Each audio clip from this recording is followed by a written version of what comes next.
नमस्कार दोस्तों, स्वागत है आप सभी RBS यूके में। समय सुबह के ठीक 9 बजे का और झंडारोहण 15 अगस्त स्वतंत्रता दिवस के आप सभी को बहुत बहुत हार्दिक शुभकामनाएं। और 80वां हमारा ये स्वतंत्रता दिवस सभी के जीवन में हर्षोल्लास के साथ, सुखमय जीवन के साथ ये वाला हमें स्वतंत्रता दिवस हमेशा मनाते रहें। और सेक्टर में है तो सेक्टर वासी हो गए भाई तैयार। सुबह में झंडारोहण का प्रोग्राम तैयार कर दिया था हमने, तो अब है झंडारोहण कराने की, झंडा फहराने की तैयारियां। तो लोग आ चुके हैं। निकल जाएगा फिर डालने में दिक्कत है। क्यों निकल? पोल कैसे नीचे आएगा? जब निकलेगा तो निकलेगा, उसमें क्या दिक्कत है, वो करेंगे। आओ बाबूजी, बाबा आओ। जय हो। आ चुका भाई हमारे सेक्टर की गणमान्य बुजुर्ग सम्मानित बाबा, जय हो। हो चुका भाई। इधर आ जाओ बाबूजी, थोड़ा चलने दो, चलने दो, चलने दो, चलने दो, चलने दो, चलने दो। अभी नहीं, पूरा जान लो। जय हो बाबा। बाबा हमारे झंडारोहण और इधर सभी सेक्टर वासी।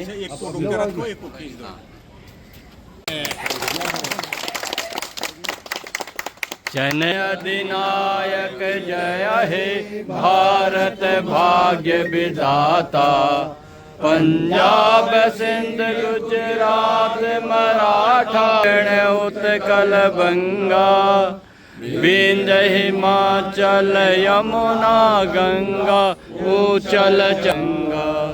तब शुभ नाम जागे, तब शुभ आशीष मांगे, गाहे तब जय गाथा। जन गण मंगलदायक जय हे भारत भाग्य विधाता, जय हे जय हे जय हे जय जय जय जय। भारत माता की जय, भारत माता की जय। वंदे मातरम, वंदे मातरम, वंदे मातरम। जय हो। सभी को स्वतंत्रता दिवस की बहुत बहुत हार्दिक शुभकामनाएं। मैं कोई सुरेंद्र शर्मा थोड़ी छह बोल दो। देश के नाम, हमारे सेक्टर के नाम संबोधन। बड़े नागरिक यहाँ पर उपस्थित हैं और जो किसी कारण से यहाँ पर उपस्थित नहीं, उन सभी को भारत के 80वें स्वतंत्रता दिवस की हार्दिक मंगलकामनाएं। और 80 वर्ष में बहुत से ऐसे सज्जन हमारे सम्मुख हैं जिनसे आज झंडारोहण करा रहे हैं। हाँ, ऐसे भी सज्जन मुझे लग रहा है 80 पार तो शायद संभवतः हो गए होंगे। किसी ने प्रत्यक्ष देखा, किसी ने अप्रत्यक्ष देखा। हमने स्वतंत्रता के चर्चे सुने। स्वतंत्रता में जिस प्रकार से बलिदानों का एक क्रम है, उस क्रम को कभी भी वास्तव में ऐतिहासिक रूप से हमें पढ़ाया ही नहीं है। केवल एक परिवार को छोड़ के बाकी किसी भी क्रांतिकारी का नाम यदि हम किसी सज्जन विशेष से पूछें तो संभवतः वो बता देंगे कि वनवासियों ने सबसे ज़्यादा संघर्ष अपने तीर कमान बरछों और उससे अंग्रेज़ों का किया। इसके अलावा पहाड़ी क्षेत्र के लोगों ने, मराठे लोगों ने, जिन्होंने गोरिल्ला युद्ध की एक पद्धति प्रारंभ शिवाजी महाराज के समय से हुई थी, उस पद्धति का निर्वहन करते करते अंग्रेज़ों का किया। लेकिन हम सभी बच्चों को, जो हमारी जैन अल्फा और वो चल रही है, अब तो जैन जी तो चल ही रही है जो संघर्ष कर रही है, लेकिन जो अल्फा वाली है, वो अल्फा वाली को भी इतिहास के ऐसी ऐसी चीज़ें पढ़ाई जा रही हैं कि जिनका उनके मन पर इतना बुरा असर पड़ता है जो अकल्पनीय है। कारण क्या है? परिवार में कहते हैं कि संस्कार देने का काम सर्वप्रथम माता का होता है। अब माता ने शिक्षा तो वही प्राप्त की है जो मैकाले पुत्रों ने पढ़ाया हमें। वो मैकाले पुत्रों के पढ़ने के कारण से इतिहास के वास्तविक तथ्य जो है हमारे सामने ही श्याम संभवतः मुझे लग रहा किसी ने भी नाम भी नहीं सुना, जिन्होंने खुदीराम बोस, मदन लाल ढींगरा, विनायक दामोदर सावरकर और डॉक्टर हेडगेवार जैसे स्वतंत्रता सेनानियों को अपने विदेशी जहाँ पर आवास था उन्हें विदेश में, वहाँ पर उन्हें प्रशिक्षित करके भारत में संघर्ष करने के लिए तैयार किया, लेकिन उनका कहीं परिणाम नहीं है। चरखे से आज़ादी आई तो भैया फांसी भी चरखा ही चढ़ना चाहिए था, लेकिन चरखा तो चढ़ा नहीं। वो तो वास्तव में अब तो स्थिति ऐसी हो गई, यानी कि सुभाष चंद्र बोस को भूल गए, चंद्रशेखर आज़ाद को भूल गए, और छोटे छोटे बालक मदन लाल ढींगड़ा, खुदीराम बोस, राजगुरु, भगत सिंह, ऐसे लोग क्या थे भाई।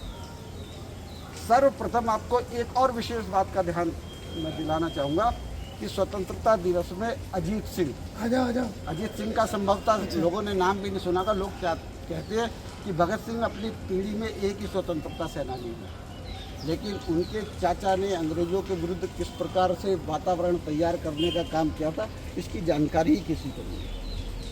केवल इस स्वतंत्रता दिवस पर इतना आग्रह जरूर है, क्योंकि अब इतनी सारी चीज़ें शिक्षा पद्धति बदलने के कारण से जो मुगल आज तक हमारे सबसे श्रेष्ठतम व्यक्तित्व गिने जाते थे, उन सबको धीरे धीरे पराभव की तरफ ले जाकर भारत को परम वैभव पर ले जाने का काम जो है अब शिक्षा पद्धति के माध्यम से होने जा रहा है, और लोग धीरे धीरे करके जो वास्तविक इतिहास है उसके बारे में जानकारी प्राप्त करने का प्रयत्न कर रहे हैं। और ऐसे ही इतिहास को हम अपने बच्चों को किसी कहानी के रूप में, किसी उदाहरण के रूप में, किसी चर्चा श्लोक के माध्यम से बताने का कृपा करेंगे तो वास्तव में हम स्वतंत्र हैं, नहीं तो नकालो पुत्रों की तरह हम हमेशा ही स्वतंत्र ही रहेंगे।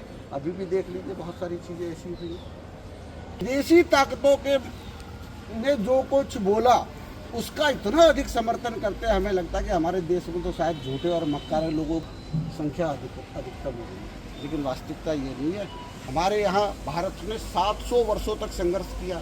लोग कहते हैं कि आप अपने देश इतने ज़्यादा क्यों नहीं बना पाए। अरे हमें लूट के खाने की, खसोट के खाने की, छीन के खाने की आदत ही नहीं थी, इसीलिए हमने दूसरे देशों पर कभी भी आक्रमण करने का साहस नहीं किया, जरूरत ही नहीं पड़ी। हम इसी में प्रसन्न हैं। अभी भी जिन देशों की वो संख्या का हिसाब किताब लेते हैं, हमारे उत्तर प्रदेश का की जनसंख्या का हिसाब ले लिया जाए तो न जाने कितने विदेशी देश बन जाएंगे, लेकिन है।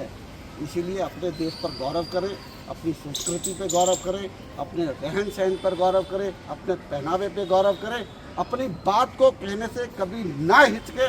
इस बात का प्रण लेकर 80वां स्वतंत्रता दिवस हर एक को, जो यहाँ पे उपस्थित है, बच्ची जो को छोटी सी हमारे बीच में है, हम कोशिश करते हैं कि अपने बच्चों को, क्योंकि विद्यालय जाते हैं, बाकी लोग जाते हैं, हमारा टाइम में कुछ शेड्यूल ऐसा होता है कि लोग नहीं आ पाते। कोई ऐसा संख्यात्मक दृष्टि से बहुत बुरा कार्यक्रम नहीं होता। हमारा काम है झंडा फहराना। हमने झंडा फहराया, अकेले होते तब भी चलते, हम तो गीत गाते चलते हैं, ना हो साथ कोई, अकेले बढ़ो तब, सफलता तुम्हारे कदम चुमेगी। इसी के साथ अपनी वाणी को विराम देते हैं। जय हो, धन्यवाद। भारत माता की जय हो। भारत माता की जय हो। थे शर्मा जी ने बहुत अच्छे तरह बताया। और अब हमारे सेक्टर के जाने माने पहचान एहसान भाई, वो 2 शब्द सेक्टर वासियों को, और आज की बहुत चर्चे थे आज के भारत माता की जय हो। भारत माता की जय हो। बड़ा गर्व का विषय है कि आज मेरा तिरंगा 80 वर्ष का हो गया है जी। जब 80 वर्ष का होता है तो उसके अंदर समृद्धि, शक्ति, तप, ज्ञान, बुद्धि, वैभव का प्रतीक होता है। हम क्योंकि मनुष्य हैं। आज हमारा तिरंगा 80 वर्ष का हो गया है। हमारे सबको शुभकामनाएं। लेकिन एक बात और है पीछे, इसके एक दर्द है, कहानी छुपी हुई है। इस तिरंगे के पीछे वो कहानी है, वो साजिश है। जय गुप्ता जी कहेंगे। बढ़िया।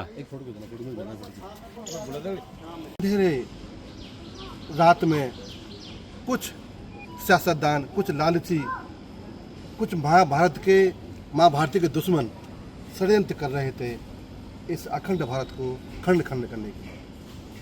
लेकिन वो सफल हुए और हम विफल हुए। तो हम सो रहे थे और वो सोते हुए हमें वो जागकर इस देश का खंड खंड करने की नीति कर रहे थे, जिसमें एक नाम है जिन्ना, जो राक्षस प्रवृत्ति का लोग था।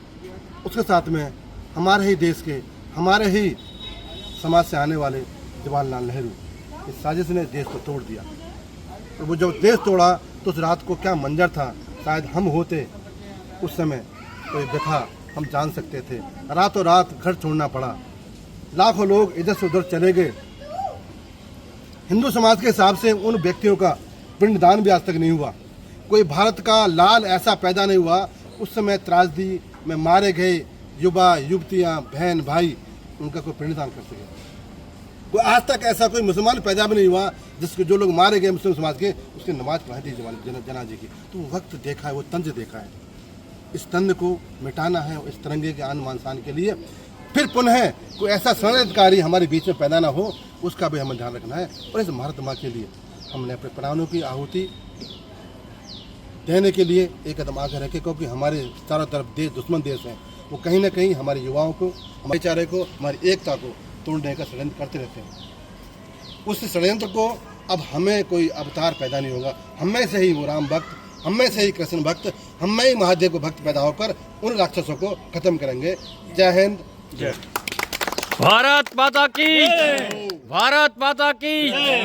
प्रसाद वितरण। जय सीताराम। जय सीताराम।